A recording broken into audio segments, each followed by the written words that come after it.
Updated sa balita at mapasaya ang inyong araw? I-scan ang inyong mga Digibox at hanapin ang Highland TV. Ang aming channel nakadepende sa inyong lokasyon. Para naman sa mga gumagamit ng Free TV o Digital Smart TV, iposisyon ang inyong antena sa labas ng bahay at hanapin ang Channel 44. Pwede rin kaming subaybayan live sa Original News Group Luzon Facebook page at RNG Luzon YouTube channel. Araw-araw tumutok para sa mga balita, latest updates at kulitan tuwing umaga.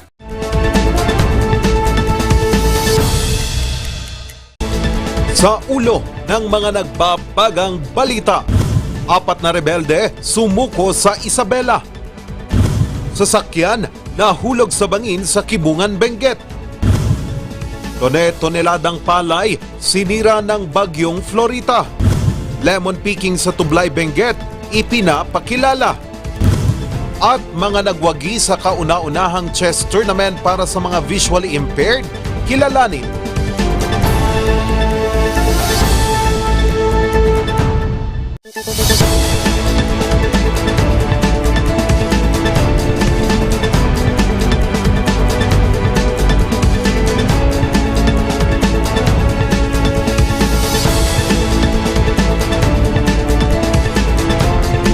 Mula sa Highland TV News Center Baguio, ito ang Luzon Headlines. Naimbag nga malam amyanan a Luzon, hatid namin ang mga maiinit at mga bagong mga balita. Bitbit ang 8 matataas na kalibre ng baril sumuko kaninang umaga sa militar ang 4 na rebelde mula sa Isabela. Pagkakabuwag ng CPP-NPA sa Cagayan, posible nang ideklara. Narito ang report. Iprinisenta ng militar ang 4 na panibagong rebeldeng sumuko kanina sa headquarters ng 5th Infantry Division. Sa kanilang pagsuko, isinuko nila ang 8 matataas na kalibre ng mga baril. With me are the 4 members of the Committee Provincia Isabela, Committee Region Cagayan Valley, who voluntarily surrendered to the troops of the 95th Infantry sa Laknip Battalion under the 502nd Infantry Brigade on 25 August. Kinilala ang mga ito na sina Jaymar, Michael, Edmar at Jordan na mula sa Komiteng Probinsya ng Isabela sa ilalim ng Komiteng Rehiyon ng Cagayan Valley. Ayon kay Michael, naakit sila sa mga pangako at pangungumbinse ng mga rebelde. Pero sa pagpasok nila sa kilusan noong 2020, puro pasakit ang naramdaman. May samit na pa. May siya nga kapadasan mi taunig nga narigat jay pang nakabisin, santo bandog. Sila kamilat nga kanayon ti kada kami tinapibigsa. Kamilat ti parahakot. No adat pahakot nga kabuhayan, agsorti ti pagnaan. Nagawid pa di pis to da kami pa di kamo da kami gagti. Napapatak mo pa. Natakot din sila sa pagkamatay ng mga kasamahan nila dahil sa gutom. Noong Hulyo lamang, hinukay ng militar ang 3 bangkay ng mga rebeldeng NPA sa Makunakon, Isabela na namatay dahil sa gutom. Bisin ringat di pinandanas mi day ulit. Hindi. Dapat sakit kada kami lang di usarin ka. Kukulit ka bakbakan. Kabilang sa mga isinukong mga baril, ang isang K3 machine gun, 2 M14 rifle, 2 Colt M16 rifle, 2 Elisco M16 rifle at isang M79 40mm grenade launcher. Kumpiyansa ang militar na tuluyan ng mawawala ang mga rebelde sa Isabela. Ito'y dahil sa pagkabuwag ng Central Front at Southern Front Committee sa probinsya. Yes. Kasi ang natira yung mga remnants na ng guerrilla fronts na nabanggit ko. And initially, tumulong pa yung vertical unit nila na nagipag-link up. And eventually, itong RSDG na unti-unti rin na dahil sa disiplina na rin ng sundalo. Isa din sa mga tinututukan ng 5th Infantry Division ang deklarasyon ng pagkakabuwag ng Komiteng Probinsya ng Cagayan. Humina na kasi ng tuluyan ang East Front at West Front Committee sa probinsya. We're just waiting for yung approval ng clearing ng buong yung West at saka East na yan. Kasi the same story na nararanasan nila dito sa Isabela. Hindi naman ikinababahala ng militar ang pagdaragdag puwersa ng mga rebelde sa Cagayan sa unti-unti pang pagliit ng bilang ng mga rebelde. Charles Nicolimon para sa Luzon Headlines. Ginunita ngayong araw sa iba't ibang parte ng Northern Luzon ang National Heroes Day kung sa paanong paraan. Alamin yan sa report ni Ren de Guzman. The US and Japan.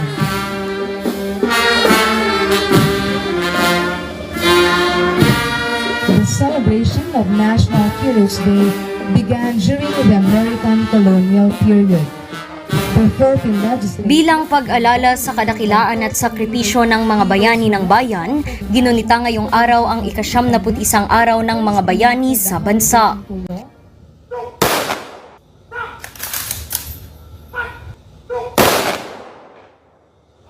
Isang wreath-laying ceremony ang idinaos ng mga pulis mula sa Region 1 sa Camp Brigadier General Oscar Florendo sa lungsod ng San Fernando, La Union.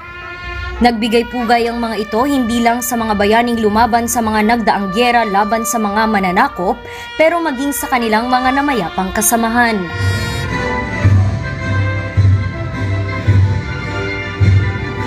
Sama-sama ring ginunita ng Pampanga Police Provincial Office sa lungsod ng San Fernando ang araw ng mga bayani sa kanilang flag raising ceremony. Ang bayan kong Pilipinas, ipinagdiwang din ito ng mga PNP Cordillera. If you want to understand today, you have to search yesterday. Today, we gather as one family to revisit a significant milestone of our nation's rich history as we pay tribute to the heroes of the past for their patriotic fervor and love of country. Nakiisa rin sa paggunita ang Ilocos Sur PNP. Samantala, idinaos naman ang Ride of Valor sa New Clark City bilang pag-alala sa kabayanihan ng mga Pilipinong lumaban noong World War II. Ito'y inorganisa ng Philippine Veterans Bank na sinalihan ng mahigit 120 siklista. Inalala rin ang kadakilaan ng mga sundalong nagdusa sa Nooy Bataan Death March. Ang pondong nalikom sa aktibidad ay gagamitin bilang suporta sa Filipino-American Memorial Endowment, isang non-government organization na naglalayong mapanatili ang marka ng Death March. Ito'y mula Mariveles, Bataan hanggang Capas, Tarlac.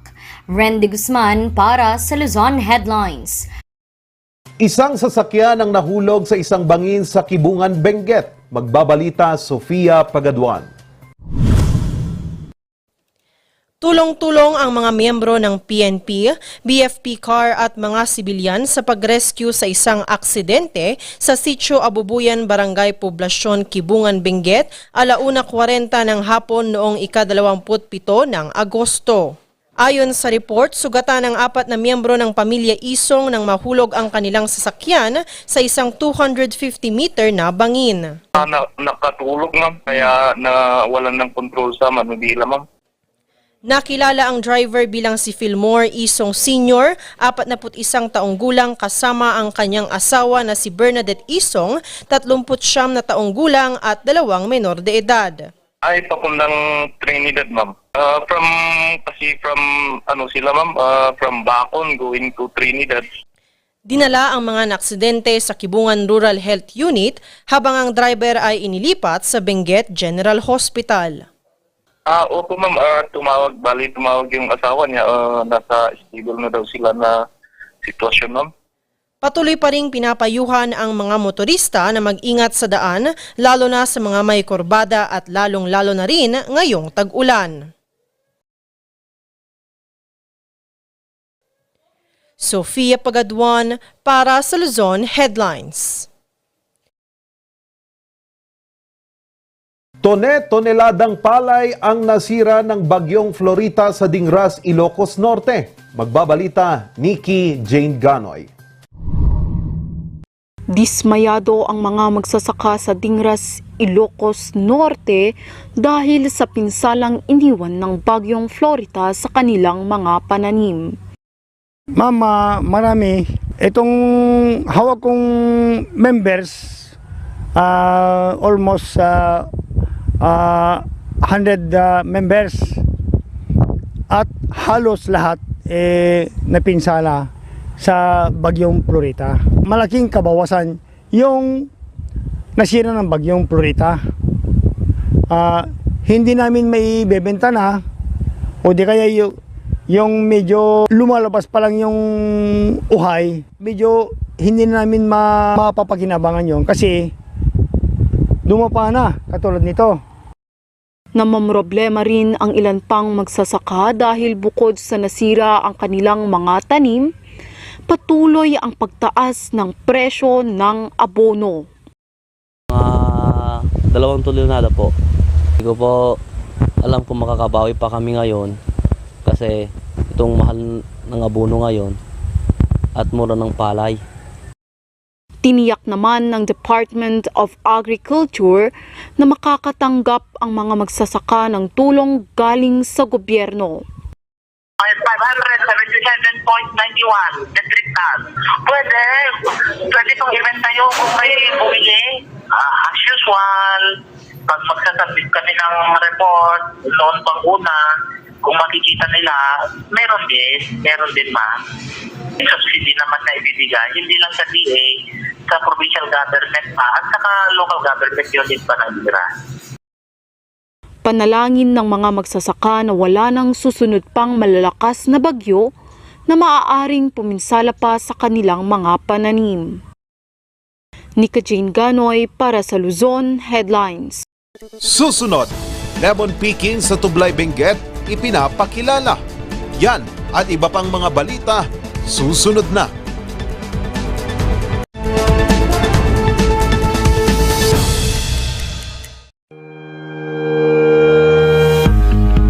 The Baguio Country Club, the first and only 5-star mountain resort in the Philippines, is fully equipped and ready to welcome you back.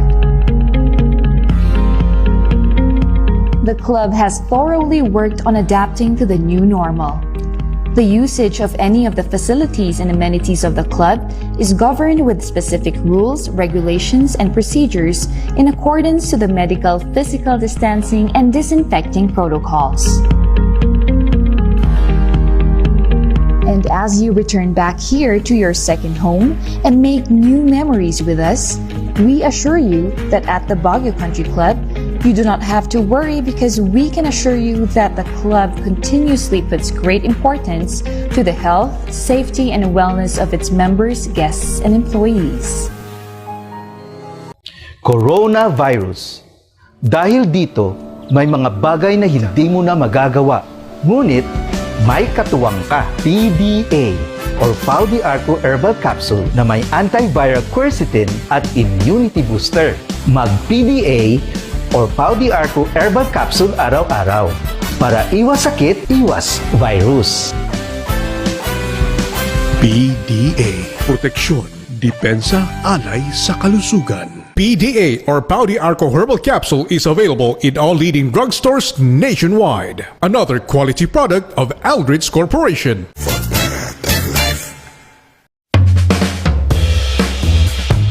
Yes! Ayos to! Ayos to! Pa, ang lakas naman ang tawa mo. Sino ba namang hindi matutuwa dito sa online shopping service at cash on delivery ng TG Home Builders? Pwede din mag-online reservation for pickup. Pa, ano yung sinasabi mo? Ma, mapapakabitan na natin ng tiles ang bahay natin. Pa, baka naman pwede mong isabay yung bubong ng bahay natin. Para sa quality construction materials, mag-TG Home Builders. Main warehouse and showroom at number 75 Ferguson Road, Gisad, Baguio City. Bucaucan Branch at number 73 Bucaucan Road, Baguio City. Marcos Branch at KM3 Marcos Highway, Baguio City. Sales Office Branch at number 221 Atab Marcos Highway, Baguio City. La Trinidad Branch at KM6 Batag, La Trinidad. And Urdaneta Branch at MacArthur Highway, Urdaneta City. TG Home Builders. We turn houses into homes. Ang maagang konsultasyon ay mahalaga sa pagpuksa ng sakit na dengue. Ngunit, ang tanong ng sambayanan, sapat nga ba ito? Masigasig, maliksi, protektado at mapagmatyag, yan ang dapat mong taglayin. Hanapin ang pinagpupugaran at wasakin ito. Hello? Nahanap ko na po yung lungga. Kailangan ko na po kayo. Sige po, Master. Suportahan ng fogging at spraying. Katapusan mo na, mosquito man.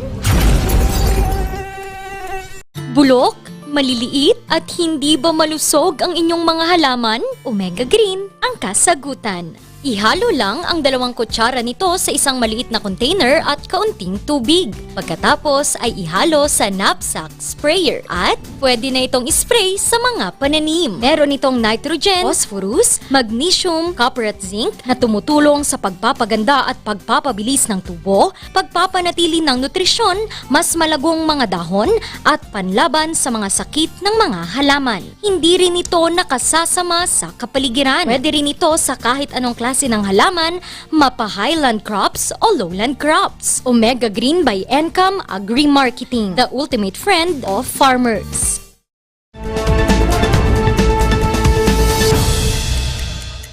Muling binuksan sa bayan ng Tublay ang lemon picking activity. Ito'y para sa pagpapabuti ng agritourism ng bayan.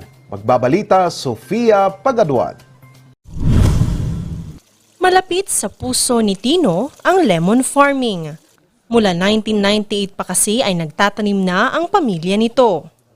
Kaya nang makuha nito ang lupang pamana sa kanya ng kanyang magulang, agad niya itong tinamnan ng lemon. Matapos ang ilang taon, lumago na ang kanyang lemon farm. So diag yelo amin ngayon, mayat pa yelo na. Una, yung ibinibenta lang namin doon sa market lahat. Pero nung dumalaw yung mga sinamir at yung municipal agriculturist, sabi nila subukan namin ang picking. Kaya ito, nag-open kami nung before pandemic pero 3 buwan lang, wala na.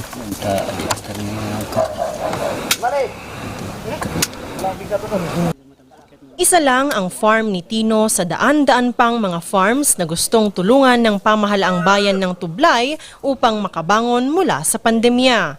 Isa sa mga estratehiya dito ay ang pagpapakilala ng lemon picking.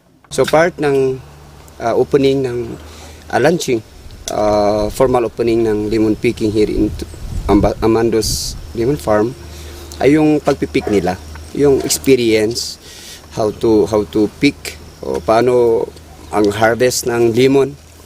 Ang lemon naman is parang walang katulad. Only here in Tublay na kitang-kita nyo naman, ang dami na po yung mga dilaw sa mismong sa mismong taniman. No need to add any other chemicals just to make it yellow. Sa buwan ng Setyembre nakatakdang buksan ni Tino ang lemon farm picking. Actually, we are on the verge of completing our tourism development plan. So for the next 5 years na yun, and then included lahat ng mga to, hindi lang yung mga farm tourism, yung mga nature-based tourism at saka yung culture-based na tourism. So we have to make a circuit para naman ganun maganda yung management ng tourism industry ng Tublay.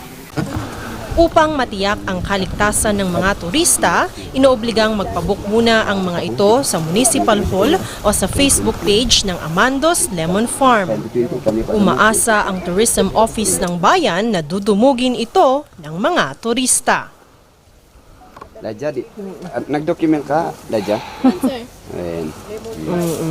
Sofia Pagaduan para sa Luzon Headlines. Ang tawari lang ka naman, i-pwede ka. Pinarangalan ang 3 trained dogs ng PNP Cordillera sa kanilang pamamaalam sa serbisyo. Magbabalita, Sofia Pagaduan.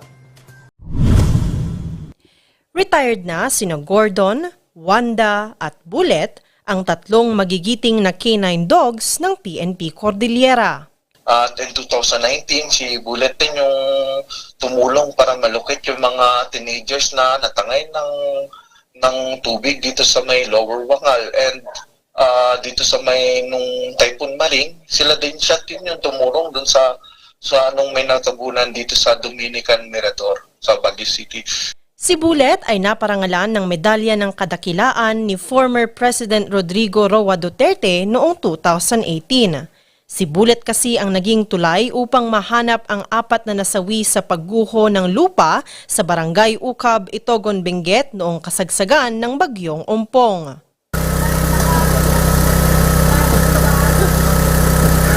Ito naman si Gordon at saka si Wanda, kung maalala natin, noong 2017, merong nawawalang Korea National dun sa Barlig. So, sila yung isa sa mga tumulong para malocate ito. Nung mapainkwentro yung ating tropa dun sa Tadjan, nalocate nitong si Wanda at ni Gordon yung mga pinagtaguan ng ating mga communist terrorist group at saka yung pinagdaanan nila, yung mga daan nila, yung escape routes nila.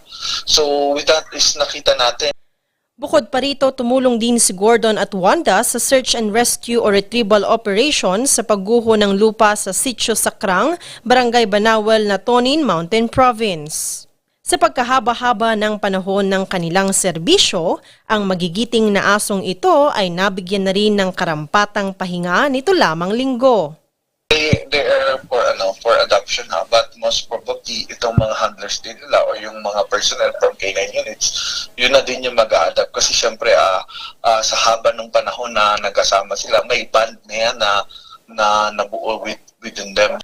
Ang handlers ng tatlong K9 na ito ay sina Police Staff Sergeant Elizer Pe, Police Staff Sergeant Arthur Bayagan at Police Master Sergeant Arman Akangan na ginawaran din ng medalya. Ginawaran din ang K9 Dogs ng Certificate of Recognition para sa kanilang serbisyo sa pulisya. Sofia Pagaduan para sa Luzon Headlines. Nagbago ang buhay ng isang estudyante mula sa Dagupan City dahil sa social media. Narito ang report.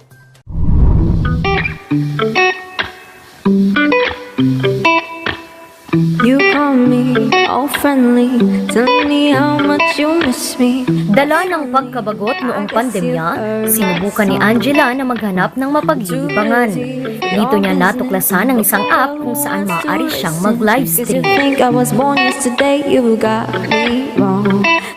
Nakita ko siya like scrolling lang sa newsfeed ko. Tapos may nakita akong creator, YouTube content creator na parang plinag yung streaming app na yun. Sabi ko, ano bang meron dito sa app na to? Hi! Ano ba yan? Gusto ko sumakay. At dahil mahilig siyang kumanta, ito ang kanyang ginawang content para sa mga naging viewers. Hindi niya inakalang bukod sa makakapagpasaya siya ng mga tao, mas tumibay pa ang kanyang pagmamahal sa musika. Nakasawa na rin maniwalang ako ang iyong angel princess. Doon sa platform na yun, parang na-share ko yung talent ko and na-share yung parang boses ko na feeling ko hindi ako confident sa boses na yun, pero sa ibang tao na-appreciate nila yung ganong type ng boses. Bukod dito ay mas marami rin siyang nakilalang tulad niya na nais tumakas sa mundong tila binalot ng takot dahil sa pandemya. Tumiting ito ay alay sa'yo, sintonado man tong mga pangako sa'yo. Dito sa Kumu, part ako ng isang agency which is Nickel Entertainment. Yung Nickel is under siya ni Direct Cathy Garcia Molina. And parang dun talaga sobrang thankful ako na dun sa agency na yun, nabibigyan talaga ako ng mga iba't ibang opportunities. Sa pagpupursige sa pagla-livestream, nakatulong din ito para kumita siya ng pera. Nais na rin niyang simulan sa app na ito ang unang hakbang para makapagsulat ng orihinal na kanta. Negatibo man ang epekto ng pandemya, naging tuntungan naman ito ni Nicole upang umangat ang karera nito sa musika at makaipon para sa pamilya. You don't know, babe, when you hold me. Mula dito, plano ni Nicole na makilala pa ang pangalan at musika sa industriya upang maabot balang araw ang pangarap niyang maging isang sikat na mang-aawit. If I had it my way, you would know that you are. Randy Guzman para sa Luzon Headlines. You're my sunshine in the rain when it's pouring. pag-usapan natin yung Pangilinan Law. At ito yung tinatawag na juvenile justice system dito sa Pilipinas. And it was passed way back in 2006. Ito yung Juvenile Justice and Welfare Act of 2006. At ito si Republic Act 9344. Pero recently, ang mababang kapulungan at ang Senado ay inamend itong Republic Act 9344. At ito na ngayon ang batas, yung Republic Act 10630. Ang amendment basically ng Republic Act 9344 is yung minimum age of criminal responsibility. Nung araw hanggang 18 is exempt from criminal liability. So regardless of whether tonelada ang binibenta ng isang bata below 18 na shabu o drugs, he or she cannot be prosecuted for the crime o kaya siya ay nakapatay, murder. At the highest degree, siya, exempt from criminal liability under 9344. Actually, itong 9344 knee-jerk reaction nung araw kasi yung CNN nagpalabas ng footage na nagsasama yung mga youthful offenders at yung mga regular offenders doon sa Manila City Jail. At dahil dyan, nakita ni then President Gloria Macapagal Arroyo, nakita ni Senator Pangilinan, so ni-rush nila yung pagpasa ng 9344. So ngayon, binabaan yung 18-year-old at ito ay ginawa ng 15 years old. Yun yung minimum age of criminal responsibility.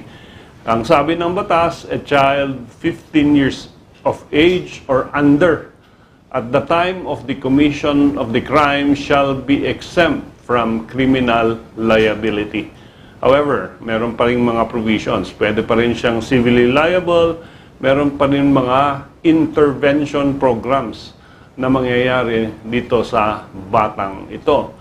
So, a child of 15 but not more than 18 can still be exempt from criminal liability provided meron siyang intervention program. Ito na yung provision ng PD 603 na dapat i-rehabilitate, dapat dalhin sa halfway house at makiklear lang yung record niya. Kung clear record siya at the age of 18, mawawala yung kaso na naisampa laban sa kanya. So, ang basic ngayon is 15 and below. Ang determination ng pagka-15 ng isang bata, a child is deemed to be 15 years of age on the day of his birthday. So, walang tawad, walang bawas, walang dagdag. On your 15th birthday, exempt ka from criminal liability. On your 15th plus 1 day na birthday, hindi ka na exempt from criminal liability. Yung intervention na sinasabi, maraming committees na pwedeng maghawak dyan, DSWD, LGU, NBI. So ito ay sama-sama yung mga ahensya ng gobyerno. Of course, the purpose is the best welfare, best interest of the child. So yan yung major amendment sa Republic Act 9344. Pag ikaw, however, kahit na below 15 ka, repeated, meaning paulit-ulit na ginagawa mo. Nung una, nahuli kang nagbebenta ng marijuana. Pangalawa, nahuli ka ng shabu. Pangatlo, nahuli ka ng cocaine. Hindi ka na may exempt from criminal liability. Kasi ang sinasabi dyan, pag 15 years old, at ginagawa ng paulit-ulit, meron ng discernment yung bata. Alam na niya kung ano ang tama, ano ang mali. So, in these cases, wala ng total exemption from criminal liability.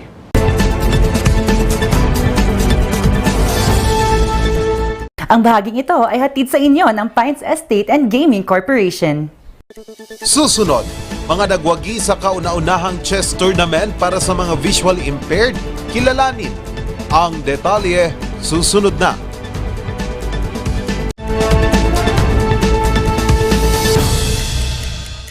Ang maagang konsultasyon ay mahalaga sa pagpuksa ng sakit na dengue. Ngunit, ang tanong ng sambayanan, sapat nga ba ito? Masigasig, maliksi, protektado at mapagmatyag, yan ang dapat mong taglayin. Hanapin ang pinagpupugaran at wasakin ito.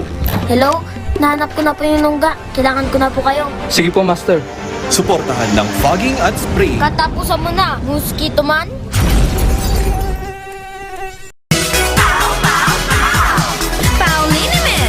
Masakit ba ang likod, ang kasukasuan?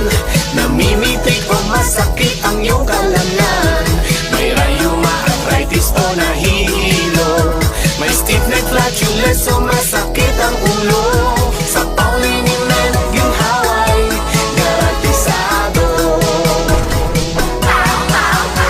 Pauliniment, isang pahid ka lang. Dahil walang out sa PAW! Sa milk din ng batang 90s, taratati lang i-try. Ang batang 90s milk tea, di ka magsisisi, promise. Sa milk din ng batang 90s. Mazar Music offers a complete line of musical instruments.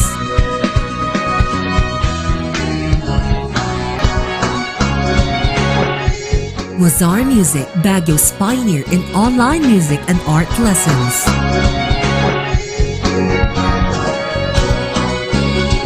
Mazar Music, bringing music closer to your hearts.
Best sellers that we have are the pork sisig, sizzling liempo, quarter leg, and then we have the sizzling beef pares as well.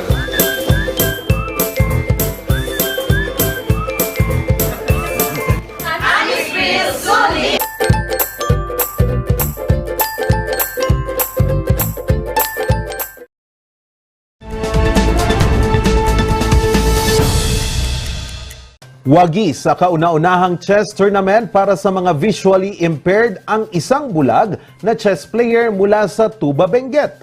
Narito ang report.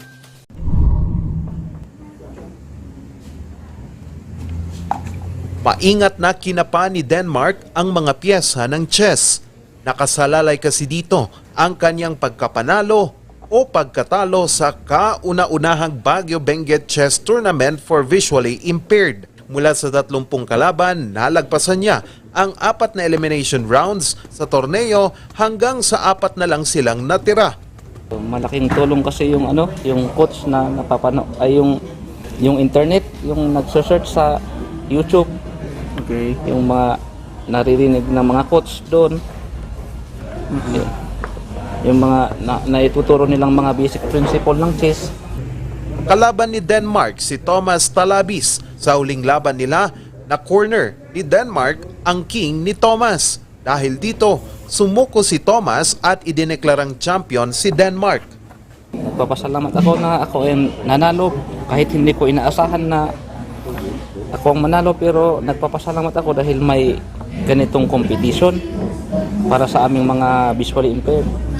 At naging successful po yung ating chess tournament for the visually impaired, and it is pretty historical po dahil It is the first here in Baguio and Benguet po.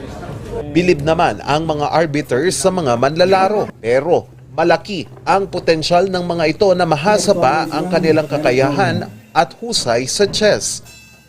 Pero sa ngayon, tingin ko pwede na silang lumaban sa mga other visually impaired sa ibang part ng Philippines. For international, I don't know yet. May mga potential talaga sa kanila. Pati yung mga wala sa top 4, meron ding potential. Pwedeng i-train. Maliban sa talino at husay, nabibigyan din ng pagkakataon na makilala ang mga visually impaired sa larangan ng chess at iba pang sports. Kasi medyo naiiwan po tayo, kami sa society. So at least now, mai-introduce po sila sa world na itong chess competition po natin is hindi kailangan ng mata. Ito po ay laro ng utak. Malaki din ang pasasalamat dito ng mga nakilahok gaya ni Jojo. Sobrang saya ko, sir, kasi it's my first time na mayroong tournament. Although mayroon yung mga tournament, pero hindi ganito talagang mas organized. Ayon sa mga organizers, asahan pa ang mga susunod na mga torneo para mahasa pa ang mga manlalaro at balang araw ay makalahok ang mga ito sa national at international events. Charles Nicolimon para sa Luzon Headlines. Yan ang mga balitang nakalap ngayong araw. Maraming salamat at muli magandang gabi sa inyong lahat.